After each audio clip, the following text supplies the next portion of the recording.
Mga senyales na isa kang introvert. Una, ayaw mo sa gulo at maingay na paligid. Pangalawa, hindi ka madalas lumalabas ng bahay. Saka ka lang lalabas kung may importante kang gagawin o pupuntahan. Pangatlo, gusto mo laging mapag-isa at ayaw mo nang may mga istorbo. Pang-apat, kaya mong makipag-socialize pero may limitasyon. Panglima, kapag hindi ka komportable sa mga kasama mo, dinidistansya mo ang sarili mo sa kanila.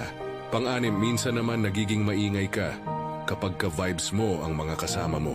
Pang-pito, hindi mo alam kung paano magsimula o mag-response ng conversation sa ibang tao, kaya madalas ngumingiti ka na lang o di kaya tatahimik ka na lang. Pang-walo, hindi ka rin expressive na tao, kaya madalas kang mamisinterpret ng tao.